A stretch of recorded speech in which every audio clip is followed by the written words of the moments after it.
Hello everyone, welcome to @learn with Garima Singh YouTube channel. कैसे हैं आप सब? आई होप आप लोग अच्छे होंगे। तो आज मैं आप लोगों के लिए लेकर के आई हूँ एसएससी सीजीएल 2025 से रिलेटेड कुछ इंपॉर्टेंट जानकारियां। तो आप सभी को पता चल चुका होगा कि एसएससी सीजीएल का नोटिफिकेशन आउट हो चुका है। जी हाँ, 9 जून को एसएससी सीजीएल ने अपना नोटिफिकेशन आउट कर दिया है, जिसमें आपको सारी की सारी डिटेल बता दी गई है कि कितनी वैकेंसीज है, कितने लेवल में पेपर होने वाला है, ईच एंड एवरीथिंग। तो वन बाय वन करके हम इस वीडियो में सारी जानकारी लेने वाले हैं कि किस तरीके से हम अप्लाई कर सकते हैं, कितने एप्लीकेशन फीस लगते हैं, कितनी वैकेंसीज आई है, सारी चीजों को हम जानने वाले हैं। अगर आप नए हो तो हमारे चैनल को सब्सक्राइब भी कर लीजिए। तो चलिए, सबसे पहले तो टोटल वैकेंसीज की बात कर लेते हैं। तो इस बार जो वैकेंसी आई है, अगेन ये टेंटेटिव वैकेंसी है 14,582, जो कि टेंटेटिव वैकेंसीज बताया जा रहा है। इससे ज्यादा आने की भी संभावना है। तो वैकेंसीज अच्छी खासी आई है। तो जो लोग भी इस बार सीजीएल को टारगेट कर रहे हैं, उनके लिए काफी अच्छा अपॉर्चुनिटी है कि आप फटाफट से अपने एप्लीकेशन फॉर्म को फिल कर दें। तो अब चलिए हम यहाँ पर और डिटेल्स में जानते हैं कि कहाँ से आप जाकर के इसके बारे में सारी जानकारी ले सकते हो। तो मैंने यहाँ पर आपको sscgov.in वेबसाइट का यहाँ पर लिंक दे दिया है। आप जब इस पे क्लिक करोगे तो आपको इस तरीके का एक होम पेज ओपन होएगा, जहां पर आपका 9 जून का एक नया नोटिफिकेशन आया है, notice of the combined graduate level examinations. जब आप इस पीडीएफ पे क्लिक करोगे तो आपको पूरी की पूरी डिटेल्स यहाँ पर दिखाई देगी कि एग्जाम्स के टोटल वैकेंसीज क्या है, कैसे अप्लाई करना है, कितने लेवल्स में होंगे, ईच एंड एवरीथिंग। तो मैं यहाँ पर आपको सारी जानकारी दे देती हूँ। तो सबसे पहले हम डेट की बात कर लेते हैं कि सीजीएल का कब हम जो है ऑनलाइन एप्लीकेशन फॉर्म फिल कर सकते हैं। तो 9 जून से लेकर के 4 जुलाई तक का आपको टाइम दिया गया है। मैं आपसे कहूंगी कि जितनी अर्ली हो सके उतनी अर्ली आप अपने एप्लीकेशन फॉर्म को फिल कर लीजिएगा, क्योंकि लास्ट मिनट पे हमेशा आपको सर्वर एरर देखने को, टेक्निकल एरर्स देखने को मिलता ही मिलता है। तो इनसे बचने के लिए आपको क्या करना है, अर्ली ऑनलाइन एप्लीकेशंस को सबमिट करना है। लास्ट डेट एंड टाइम की बात की गई है, तो अगेन जैसे 4 जुलाई आपका लास्ट डेट होगा, वो भी 11 PM तक। ठीक है, तो अर्ली आप कर लें। Last date and time for making online fee payment, online fee payment करने के लिए जो लास्ट डेट होगा वो 5 जुलाई होगा। अगर आपने फॉर्म फिल करते वक्त कोई भी आपसे एरर हो गया है, तो अगर आप करेक्शंस वगैरह अपने फॉर्म में करना चाहते हो तो उसके लिए भी विंडो ओपन किया जाएगा, इंक्लूडिंग योर ऑनलाइन पेमेंट। तो वो 9 जुलाई से 11 जुलाई तक का होगा। तो आप लोग ध्यान से फॉर्म को फिल कीजिएगा, ठीक है, सो दैट आपको कोई भी करेक्शंस ना करना पड़े। In case worst case scenario अगर कोई एरर होता है तो आपका विंडो एप्लीकेशन ओपन होगा 9 जुलाई से।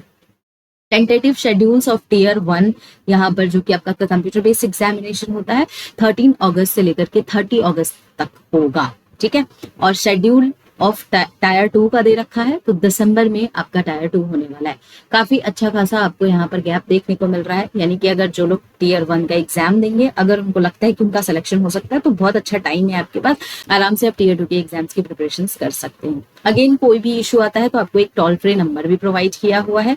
जब आप फॉर्म फिल कर रहे हो उस वक्त कोई इशू आ रहा है तो आप इस टोल फ्री नंबर पे भी कॉल करके सारी डिटेल्स ले सकते हैं। Now coming to the application fees, तो कितना एप्लीकेशन फीस यहाँ पर लगता है, तो यहाँ पर आपका जो फीस लगेगा 100 रुपए लगने वाले हैं। तो 100 रुपया, 100 रुपीज ओनली लगने वाला है। जितने भी वुमेन्स हैं, शेड्यूल कास्ट, शेड्यूल ट्राइब्स के हैं, या PWBD है, या ESM में है, उन सबको फीस नहीं लगने वाली है। इनको कोई भी फीस नहीं लगती है, 0 रुपीज चार्ज लगते हैं।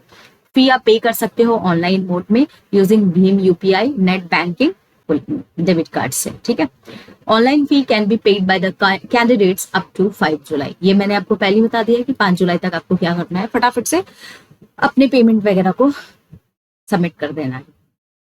नाउ एजुकेशनल क्वालिफिकेशंस की बात करें तो क्या क्या एजुकेशनल क्वालिफिकेशन है एज ऑन 1/8/2025, यानी 1 अगस्त 2025 तक। तो देखिए, आपका 3 तरीके का यहाँ पर आप पोस्ट के लिए भरते हो। एक होता है आपका JSO, जिसको आप जूनियर स्टैटिकल ऑफिसर बोलते हो। दूसरा है statistical investigator grade 2, and last होता है जो सारे इसके अलावा जितने भी अदर पोस्ट होते हैं उसके लिए आप यहाँ पर फॉर्म को फिल करते हो। तो अगर कोई JSO के लिए अप्लाई कर रहा है तो उनकी बैचलर डिग्री होनी चाहिए किसी भी सब्जेक्ट में, आप रिकॉग्नाइज यूनिवर्सिटी से होने चाहिए। 60% एटलीस्ट आपका मार्क्स होना चाहिए मैथमेटिक्स में एट 12th स्टैंडर्ड लेवल। तो बड़े ध्यान से, अगर कोई JSO का फॉर्म फिल कर रहा है तो आपका 60% एटलीस्ट तो मार्क्स मैथ्स में होना ही चाहिए। स्टैटिकल से रिलेटेड है ये आपका फॉर्म। तो बिल्कुल आपको मैथ्स में अच्छे मार्क्स होने ही चाहिए। और bachelor degree in any subject, किसी भी सब्जेक्ट में with statistics as one of the subject at the degree level. तो अगर एक सब्जेक्ट अगर उसमें से स्टैटिस्टिक्स है तो भी आप फिल कर सकते हो। दूसरा है जिसको हम SIG बोलते हैं, यानी कि स्टैटिकल इन्वेस्टिगेटर ग्रेड 2। इसमें आपका बैचलर डिग्री होना चाहिए किसी भी सब्जेक्ट में with statistics as one of the subjects from the recognised university और इंस्टीट्यूट। तो आपका बैचलर डिग्री होना चाहिए जिसमें आपका स्टैटिस्टिक्स एक सब्जेक्ट होना चाहिए। इसके अलावा बाकी अदर पोस्ट के लिए आप अप्लाई करते हो तो उसमें आपका सिर्फ बैचलर्स डिग्री होना चाहिए एक रिकॉग्नाइज्ड यूनिवर्सिटी से, तो आप आसानी से अप्लाई कर सकते हो। ठीक है, सिर्फ इस दोनों में आपकी थोड़ी सी क्वालिफिकेशंस क्राइटेरिया अलग होती है। अपार्ट फ्रॉम बाकी सारे पोस्ट के लिए आप बस आपकी बैचलर्स डिग्री होनी चाहिए और इक्विवेलेंट होनी चाहिए। Now coming to the age limit, सबसे बड़ा मुद्दा तो यही होता है कि एज लिमिट क्या होनी चाहिए और कब से कब तक काउंट किया जाएगा एज लिमिट को। ठीक है, तो यहाँ पर आप देख सकते हैं कि एज लिमिट ये जनरल कैटेगरी का है। अगर आपका जो एज लिमिट है 18 से 27 साल होना चाहिए। जैसे candidates must have been born not earlier than 2/8/1998, 2 अगस्त 1998 से पहले के आप बोर्न नहीं होने चाहिए, और नॉट लेटर देन 1/8/2007। तो सिमिलरली आप देखोगे हर के लिए यहाँ पर अलग अलग आपका एज लिमिट्स दिया हुआ है। आप एक बार इस एज लिमिट्स को गो थ्रू भी कर सकते हैं। तो आपको ऑन एन एवरेज 18 साल से लेकर के 32 साल तक का आपका एज लिमिट है। तो आप देख सकते हो कि आप कौन से कैटेगरी में यहाँ पर बिलोंग करते हो। इसके अलावा अगर आप SC ST से हो तो आप उसमें 5 साल और जोड़ लेना। ठीक है, रिलैक्सेशन के लिए। OBC में 3 साल और रिलैक्सेशन मिलते हैं। NPWBD है तो उस केस में 10 साल। ठीक है, तो ये आपके एज रिलैक्सेशन लिमिट्स हैं। नाउ कमिंग टू कि कैसे हम अप्लाई करेंगे, फॉर्म फिल कैसे करेंगे। तो आपको जाना है इस वेबसाइट पे, आप देख सकते हैं ssc.gov.in, या SSC का अपना एक खुद का मोबाइल एप्लीकेशन है माई SSC करके, आपको उसको प्ले स्टोर से डाउनलोड कर लेना है। आप वहां से भी ऑनलाइन मोड में अपने एप्लीकेशन फॉर्म को फिल कर सकते हो। OTR बेस्ड यहाँ पर आपका फॉर्म फिल होता है, यानी वन टाइम रजिस्ट्रेशन। तो सबसे पहले फॉर्म फिल करने के लिए आप वेबसाइट पे जाओगे और OTR करोगे। वन टाइम आपका यहाँ पर क्या हो जाएगा, रजिस्ट्रेशन हो जाएगा। रजिस्ट्रेशन होने के बाद आप SSC CGL के सारे पोस्ट के लिए या SSC से रिलेटेड जितने भी आपके पोस्ट आएंगे उसके लिए आप देन एप्लीकेशन फॉर्म को फिल कर सकते हो। तो सबसे पहले आपको क्या करना पड़ेगा, OTR, एंड देन आप ऑनलाइन एप्लीकेशन फॉर्म को फिल कर सकते हो। ठीक है, तो ये आपका बेस्ड है कि किस तरीके से आपको OTR वगैरह करना है। इन सारी चीजों के बारे में भी आपको इस डॉक्यूमेंट में बताया हुआ है। एक बार आप इस डॉक्यूमेंट को पढ़ेंगे। इसके अलावा यहाँ पर यह भी बताया गया है कि candidates are advise to opt for the Aadhaar based authentication. यहाँ पर आपका आधार बेस्ड ऑथेंटिकेशन होने वाला है। ठीक है, while completing there OTR process. तो जब वन टाइम रजिस्ट्रेशन प्रोसेस करोगे तो उस वक्त आपका आधार बेस्ड ऑथेंटिकेशन होने वाला है। कैंडिडेट्स को यहाँ पर रिक्वायर्ड है कि वो अपलोड करें अपने स्कैन्ड सिग्नेचर। स्कैन सिग्नेचर आपको यहाँ पर अपलोड करना है JPEG और JPG फॉर्मेट में, जिसका आपको यहाँ पर जो है साइज दिया हुआ है, मैक्सिमम मिनिमम साइज दिया हुआ है। इमेज वगैरह की बात की गई है कि जो भी सिग्नेचर होगा उसका एक कितने सेंटीमीटर का होना चाहिए वेड्थ और कितने सेंटीमीटर का हाइट होना चाहिए। सारी चीजें यहाँ पर प्रोवाइड की हुई है। एप्लीकेशंस विद इनएप्रोप्रिएट फोटोग्राफ्स और ब्लर और miniature signatures not meeting the above requirement will be rejected. तो आपको देख लेना है आपका कोई ब्लर सिग्नेचर तो नहीं है। ठीक है, तो सारे डिटेल्स आपको इस डॉक्यूमेंट्स में प्रोवाइड किए हुए हैं कि किस तरीके का आपका सिग्नेचर होना चाहिए। जब आप अपने फोटोग्राफ्स एज आइडेंटिटी प्रूफ दे रहे हो तो किस तरीके का होना चाहिए, ईच एंड एवरीथिंग के बारे में यहाँ पे डिटेल्स में दिया हुआ है। ठीक है, कमिंग टू द एग्जामिनेशंस, तो एग्जामिनेशंस आपको भी पता है Tier 1 और Tier 2 दो टीयर में पेपर होते हैं आपके। तो Tier 1 के जो है 4 सब्जेक्ट्स आते हैं। जैसे 2024 का आपने एग्जाम दिया था सेम आपका पैटर्न है। General intelligence and reasoning, general awareness, quantitative aptitude and English comprehension. 25 number of questions है और मार्क्स आपके कितने हैं, 50। ठीक है, तो आपके चारों सब्जेक्ट्स के मार्क्स जो है पर सब्जेक्ट आपके 50 मार्क्स है। टाइम कितना दिया जाता है, 1 घंटे का आपको टाइम पीरियड दिया जाता है। ऑब्जेक्टिव टाइप आपका क्वेश्चन होता है, मल्टीपल चॉइस क्वेश्चन होता है। आपके पास 2 ऑप्शंस होते हैं, हिंदी और इंग्लिश। तो आप जिस भी लैंग्वेज को प्रेफर करते हो आप उस लैंग्वेज में एग्जाम्स को दे सकते हो। यहाँ पर आपको नेगेटिव मार्किंग है, तो कितना नेगेटिव मार्किंग है, 0.50 मार्क्स है फॉर ईच रॉन्ग आंसर। अब Tier 2 की बात करेंगे तो Tier 2 में भी आपके 3 सेशंस होते हैं। 2 पेपर होता है और 3 सेशंस होते हैं। तो पेपर 1 में आप 2 सेशंस देख सकते हैं। तो सेशन 1 में आपके 3 सेक्शंस होते हैं। तो सेक्शन 1 में आपका mathematical ability, reasoning and general intelligence पूछा जाता है।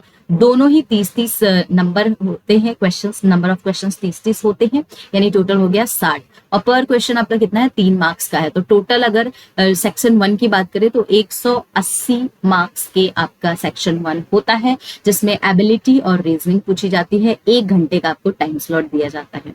सेक्शन 2 अगर आप देखोगे तो English language comprehension and general awareness है। तो इंग्लिश लैंग्वेज और कॉम्प्रिहेंशन 45 क्वेश्चंस होते हैं और जनरल अवेयरनेस के 25 क्वेश्चन होते हैं। दोनों मिलाओगे तो 70 क्वेश्चन होते हैं। पर क्वेश्चन 3 मार्क्स के होते हैं, यानी कि आपका सेक्शन 2 210 नंबर का होता है। तो इसके लिए भी आपको कितना दिया जाता है, 1 आवर दिया जाता है। सेक्शन 3 कंप्यूटर नॉलेज टेस्ट होता है। ये आपका 20 क्वेश्चंस पूछे जाते हैं और 60 मार्क्स के होते हैं। 15 मिनट आपको इसमें दिया जाता है। फिर आता है आपका सेशन 2, 15 मिनट का होता है। डेटा एंट्री स्पीड टेस्ट यहाँ पर सब्जेक्ट होता है, जिसमें 1 डेटा एंट्री का आपको टास्क दिया जाता है, जो आपको कंप्लीट करके उनको प्रोवाइड करना होता है। ठीक है। नाउ पेपर 2 स्टैटिस्टिक्स का पेपर होता है। आपके 100 क्वेश्चंस होते हैं, पर क्वेश्चन 2 मार्क्स का होता है, यानी कि 200 मार्क्स के आपके स्टैटिस्टिक्स आते हैं 2 घंटे का। अब ये जो टीयर 2 होता है ना, टीयर 2 में पेपर 1 एंड पेपर 2 दोनों ही सेपरेट शिफ्ट और सेपरेट डेज पे लिए जाते हैं। पेपर 1 आपका टीयर 2 का कंपलसरी है सारे पोस्ट के लिए, लेकिन पेपर 2 किसके लिए है, तो पेपर 2 आपका जेएसओ के लिए है। ठीक है। और जो भी स्टैटिकल इन्वेस्टिगेटर ग्रेड 2 के लिए अप्लाई किए हैं, तो उनके लिए पेपर 2 होता है। बाकी सबके लिए आपका कौन सा है, पेपर नंबर 1, टीयर 2 पेपर 1 सबके लिए है। यहाँ पर आपको नेगेटिव मार्किंग है, 1 mark for each wrong answer in section 1, section 2 and section 3 of the paper 1। ठीक है। And 0.50 marks for each wrong answer in paper 2। तो ये आपका पेपर 2 है। अगर आप कोई क्वेश्चन का आंसर गलत करते हो तो 0.50 आपका नेगेटिव मार्किंग है for each question. And paper 1 की बात करें तो अगर आपने एक भी क्वेश्चन रॉन्ग किया है तो 1 मार्क आपका वहां पर कटने वाला है। ठीक है। तो ये आपके डिटेल्स थे रिगार्डिंग एसएससी एग्जामिनेशंस। बाकी और भी डिटेल्स है जो आप ssc.gov.in वेबसाइट पर जाकर के पूरी तरीके से देख सकते हैं। तो आई होप आपको ये वीडियो पसंद आया होगा। अगर आपको वीडियो पसंद आया है तो ज्यादा से ज्यादा लोग इसको सब्सक्राइब करें, शेयर कर दें जिनके पास हमारा चैनल नहीं है। तो चलिए मिलते हैं हम लोग नेक्स्ट वीडियो में नेक्स्ट अपडेट के साथ।